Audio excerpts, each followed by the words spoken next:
చేస్తాను. ఇకపోతే ప్రియ దేవుని బిడ్డలారా, మత్తయి సువార్త 18వ అధ్యాయం చూడండి. మత్తయి సువార్త 18వ అధ్యాయం 3వ వచనం చూద్దాం.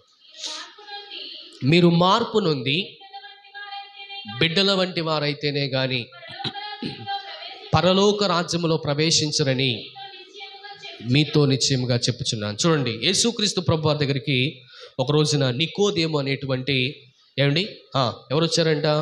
ఉపదేశకుడు వచ్చాడు. ఆయన బైబిల్ గ్రంథాన్ని బాగా క్షుణ్ణంగా చదివాడు. ఎంత చదివినటువంటి వారికి జ్ఞానం ఎక్కడికి వెళ్ళిపోయిందో అనేది తెలియదు. ఒకరోజు యేసుక్రీస్తు ప్రభువారు ఒక ఇంట్లో ఉన్నారని ఎవరికీ తెలియకుండా కదండి ఆ యొక్క ఆ జామును వచ్చాడు, లోనికి వెళ్ళాడు, యేసు ప్రభువారిని కలిశాడు, అడుగుతున్నాడు, అయ్యా నిత్య జీవ రాజ్యానికి నేను వారసుడిగా ఉండాలంటే ఏం చేయాలి? యేసయ్య అన్నాడు, అదేంటి నువ్వు దేవుని మందిరంలో యాజకుడిగా ఉన్నావు, ఉపదేశకుడిగా ఉన్నావు. ఉపదేశకుడు అంటే ఎవరు చెప్పండి?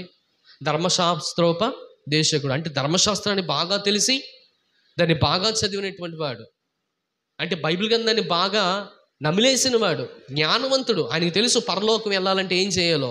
కానీ నిజంగా చెప్పగలిగితే ఆయనకి తెలియదంట, ఎక్కడికి వెళ్ళాలో తెలియట్లేదు నాకు కూడా. పరలోకం వెళ్ళాలంటే నేనేం చేయమని ప్రభు దగ్గరికి వస్తే ప్రభు అన్నాడు, అదేంటి నువ్వు బాగా చదువుకున్నావు కదా, మంచిగా నువ్వు జ్ఞానోదయం కలిగిన వాడువు కదా, నేను నీకు చెప్పేటంత వాడిని కాదు కదా అన్నాడు. లేదు ప్రభా, నువ్వు చాలా గొప్ప గొప్ప కార్యాలు చేశావు. కుంటోళ్ళకేమో కాళ్ళనిచ్చావు, కళ్ళు లేని వారికేమో కళ్ళులు ఇచ్చావు. నీ కోసం దేశవ్యాప్తంగా చాలా మంచికి ఫాలోయింగ్ ఉంది.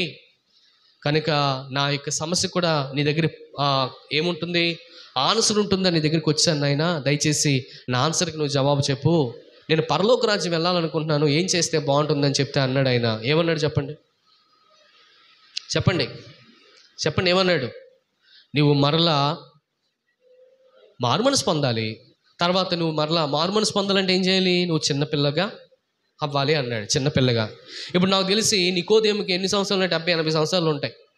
ఈ 70-80 సంవత్సరాల నుంచి ఆయన అనుకున్నాడు ఏంటంటే, మరలా నేను 80 నుంచి 70కి వచ్చి 70 నుంచి 60కి వచ్చి 60 నుంచి 40కి వచ్చి 40 నుంచి 30కి వచ్చి 3 సంవత్సరాల పిల్లోడిగా ఏంటి మళ్ళా నా తల్లి గర్భంలోకి వెళ్ళాలా అనుకున్నాడు. అంటే ఎంత తెలిసినటువంటి ఈకో పండితుడు కేవలము ధర్మశాస్త్రాన్ని శారీరకమైనటువంటి ఒకవేళ ధోరణిలో లేకపోతే శారీరక సంబంధమైనటువంటి ఒకవేళ ధ్యానంతోనే ధ్యానిస్తున్నాడే తప్ప దీనంగా ఆత్మ విషయమై ఏమాత్రం కూడా ధ్యానించలేకపోతున్నాడు. అందుకని ఆయనకి అది అర్థం కాలేదు. ప్రభు అన్నాడు, అలా కాదు, అలా అంటే చిన్నపిల్లల లాంటి మనస్తత్వం కలిగి ఉన్నవారు వెళ్తారు అని చెప్పాడు. నాకు తెలుసు అందులో ఏ విధమైనటువంటి లోపాలు లేవు, ఆయనలో అన్ని పర్ఫెక్ట్గా ఉన్నాయి. కానీ ఆయనలో ఏమో తెలుసండి, నాకు తెలిసి ఏ క్రోధం ఉన్నట్టుంది, మతం ఉన్నట్టుంది, నేనే గొప్ప అనేటువంటి అహంకారం ఉన్నట్టుంది, అహంభావం ఉన్నట్టుంది. అందుకనే అన్నీ ఉన్నాయి. కానీ ఇవన్నీ తగ్గించుకుని నువ్వు చిన్నపిల్ల మనస్తత్వం కలిగిన వాడిగా అయిపోవాలి అన్నాడు ప్రభు. వెంటనే ఆ వ్యక్తి చేసిన పనిలో తెలుసా, వెంటనే కార్యం చేశాడంట. ఇంకొక వ్యక్తి వచ్చాడు యేసు ప్రభు దగ్గరికి, యవ్వనస్తుడు ఒకడు వచ్చాడు.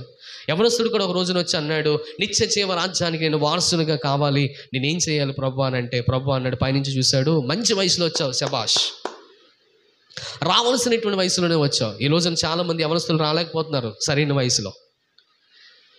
చాలామంది ప్రియమైన బిడ్డలారా, నిత్య జీవ రాజ్యం నిజంగా ఆ థాట్ వచ్చిందంటేనే చాలా గొప్ప. నిజంగా చెప్పమంటారా? నిజంగా యవనస్తుడికి తినాలి, తాగాలి, సుఖించాలి, లోకంలో తిరగాలి, ఇది కట్టాలి, అది చేయాలి అనేటువంటి ఆలోచన ఉంటుంది. కానీ నిజంగా యేసు ప్రభువు వారి దగ్గరికి వచ్చినటువంటి ఆ యొక్క యవనస్తుడికి హ్యాట్సప్ చెప్పాలి. వచ్చాడు, చాలా బాగా వచ్చాడు. ఎందుకు వచ్చాడు తెలుసా? ఒకే ప్రశ్న అడిగాడు, అడగకున్న ప్రశ్న. నిజంగా 60, 70, 80 సంవత్సరాలు రేపు మాపు చనిపోతున్న వాడు అడగవలసిన ప్రశ్న 16 సంవత్సరాల నుంచి 18, 20 సంవత్సరాల ప్రాయంలో ఉన్నవాడు అడిగాడు. ఏమడిగాడు తెలుసా? నిత్య జీవ రాజ్యానికి నేను వారసుడిగా అవ్వాలంటే ఏం చేయాలి? ప్రభు అన్నాడు, నీ తల్లిని నీ తండ్రిని సన్మానించి నేను చేస్తున్నాను ఆ విషయం.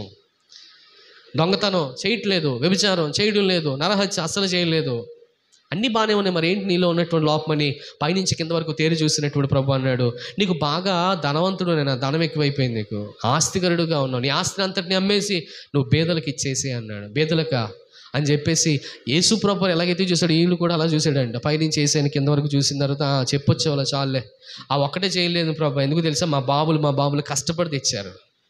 మా బాబేమో నాకు ఇచ్చాడు, నేనేమో మా కుర్రోళ్ళకి ఇవ్వాలి, మా తాత ముత్తాతలు సంపాదించారు కనుక ఏదైనా కోల్పోతాం కానీ దాన్ని మాత్రం కోల్పోము అని చెప్పేసి. చూడండి, ఇప్పుడు ఆస్తికిని ఎవరికి, ప్రాణానికి లేకపోతే ఆత్మీయ జీవితానికి లింకప్ అయి ఉంది. నువ్వు నిత్య జీవ రాజ్యానికి నువ్వు వారసుడుగా కావాలంటే ప్రభు చెప్పాడు, ఒకే మాట అన్నాడు, నీ ఆస్తిని అంతటిని అమ్మి బీదలకు ఇచ్చేసి నన్ను వెంబడించు అన్నాడు. నిన్ను వెంబడిస్తా కానీ మామూలుగా కాదు, ఆస్తిని ఉంచుకొని వెంబడిస్తా కానీ మామూలుగా నేను ఏమాత్రం కూడా వెంబడించదని చెప్పాడు. బాగా వినాలి. మరి నీలో ఉన్నటువంటి లోటు ఏంటి ఈరోజు అని చెప్పండి. మీలో చాలామందికి ఒకవేళ ప్రియ దేవుని బిడ్డలారు గమనించి, నాకు తెలిసి ఆస్తిపరులు ఎవరన్నా ఉన్నారని అంటే దేవునికి స్తోత్రం, అంత గొప్ప ఆస్తిపరులు ఎవరు లేరు. ఏ రోజుకి ఆ రోజుకి సంబంధించినటువంటిది మనం తెచ్చుకుంటున్నాం, తింటున్నాం, అందుని బట్టి దేవునికి స్తోత్రాలు.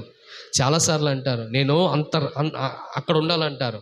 అక్కడ ఉన్న వాళ్ళందరికీ ఈరోజు తిండి లేదు తెలుసా మీ అందరికీ? అక్కడ ఉన్న వాళ్ళందరికీ షుగర్లు బీపీలు వచ్చేసాయి. అక్కడ ఉన్న వాళ్ళందరికీ కూడా ఐటీ వాళ్ళందరూ తిరుగుతూ ఉన్నారు వాళ్ళ ఇంటి చుట్టూ. దేవునికి స్తోత్రం. అక్కడికి నిద్ర లేదు, తిండి లేదు, తిప్పలు లేవు, చాలా వ్యాధులు పడుతున్నారు. డబ్బు ఉంటే అన్ని వ్యాధులకరమైనటువంటి పరిస్థితులు మనకు కనిపిస్తూ ఉన్నాయి. మన కింద ఉన్నటువంటి వారిని చూడగలిగితే ప్లాట్ఫామ్ మీద చాలామంది ఉన్నారు. ఏదో మనం పెడితే తినేవారుగా ఉన్నారు. మనమేమో వాళ్ళని చూస్తున్నాం. ఏమంటే మనలో కింద ఉన్నవారేమో మనల్ని చూస్తున్నారు. దేవునికి స్తోత్రం. చూడండి, ఇప్పుడు పైన ఉంటే బాగుంటుంది, కింద ఉంటే బాగుంటుంది? మనం అందరం చెప్పండి. నువ్వు దరిద్రుడు అయితే బాగుంటుందా, ధనవంతుడు అయితే బాగుంటుందా? మనం దరిద్రులు అక్కర్లేదు, ధనవంతులు అక్కర్లేదు కదండి. ఎవరినై ఉండాలి? మారు మనసు పొందిన వారంగా ఉండాలి. రెండోదిగా మనం దేన్ని పొందిన వారంగా ఉండాలి? ఆత్మ విషయమై దేనత్వం కలిగిన వారుగా ఉండాలి. ప్రభువా ప్రభు అని 10 సార్లు పిలవక్కర్లేదు కదండి. ప్రభు చిత్తాన్ని నెరవేర్చేవారుగా ఉండాలి. ఇంకో మాట అన్నాడు ఆయన, 4వదిగా ఏమన్నాడు చెప్పండి? చిన్నపిల్లల మనస్తత్వం కలిగిన వారుగా ఉండాలి. చిన్నపిల్లలు చూడండి, చిన్నపిల్లలు దేవునితో సమానం అంటారు కదా. చిన్నపిల్లలు, వాళ్ళకి ఏ పాపం తెలియదు, వాళ్ళకి ఏ యొక్క కుళ్ళు తెలియదు, కుషత్వం తెలియదు. ఒకరి దగ్గర ఒకరికి వెళ్ళి మాటలు చెప్పరు, పెడితే తింటారు, ఏడుస్తూ ఉంటారు, ఆకలిస్తే జాగ్రత్తగా వాళ్ళు ఏదైనా పెడితే పడుకుంటారు. వాళ్ళకి ఎటువంటి స్వార్థం లేదండి. కనుక పరలోకం వెళ్ళాలంటే అటువంటి చిన్నపిల్లలు, అంటే పరలోక రాజ్యం ఎలా ఉంది అని అంటే సాక్షాత్తు ఒక చిన్న పిల్లల పోలి ఉంది అన్నాడు. అందుకని చిన్నపిల్లలు దేవునితో సమానము అంటారు. కనుక చిన్నపిల్లల లాంటి స్వభావం కలిగిన వారుగా ఉండాలి. చిన్నపిల్లలు అంటే ఎవరో పుట్టిన కానించి ఒక 10 సంవత్సరాలు వచ్చేటువంటి వారు. ఈ సంవత్సరంలో ఈ ట్రెండ్లో మనం చూడగలిగితే 10 సంవత్సరాలు వచ్చేవారిని కూడా పట్టుకోలేకపోతున్నాం మనం ఈ రోజున. ఎందుకంటే సెల్ ఫోన్స్ అలా పాడు చేసేసే పిల్లల్ని. అవునా కదండి. ఒకప్పుడు అమ్మ కొంగు పట్టుకుని తిరుగుతున్నటువంటి 10 సంవత్సరాల పిల్లలందరూ కూడా ఇప్పుడు ప్రియమైన పిల్లలు, తండ్రి అక్కర్లేదు, తల్లి అక్కర్లేదు, వాళ్ళకి ఫోన్ ఇస్తే సరిపోతుంది. ఫోన్తోనే ఉంటున్నారు. ఇంకా అదొక లోకం. ఎంత కష్టపడుతున్నారో వాళ్ళు. దేవునికి స్తోత్రం. ప్రియ దేవుని బిడ్డలారు గమనించండి. ఈ రోజున ప్రభు అంటున్నాడు, మనసు మారి చిన్నపిల్లల వంటి వారమైతేనే పరలోక రాజ్యము వారిదని యేసు ప్రభు వారు చెప్పారు. కనుక ఈ సమయంలో నువ్వు పరలోకి వెళ్ళాలంటే నువ్వు ఎలా ఉండాలో తెలుసా? చిన్నపిల్లల మనస్తత్వం కలిగిన వారుగా ఉండాలి.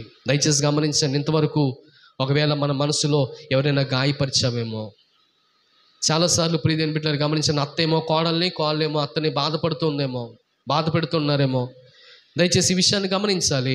చాలాసార్లు మిమ్మల్ని మీ వారు బాధపెడుతున్నామో, నీ భర్త బాధపెడుతున్నాడా, నీ భార్య బాధపెడుతుందా, నీ కలిగిన వారు బాధపెడుతున్నారా? లేదు. మారు మనసు పొందాడంటే బాధ పెట్టడం కాదు, ఆత్మీయ జీవితంలో ఎదగడం అంటే బాధ పెట్టడం కాదు. ప్రభు అంటున్నటువంటి గొప్ప మాట ఏంటో తెలుసా? మీరు మనసు మారి చిన్న పిల్లల వంటి వారమైతేనే పరలోక రాజ్యం వారిదని యేసు ప్రభు వారు చెప్పారు. అలా చేయగలిగినటువంటి ఆ రోజునే మనము పరలోకంలోనికి చేరబడతామనే విషయాన్ని జ్ఞాపకం చేసుకోవాలి.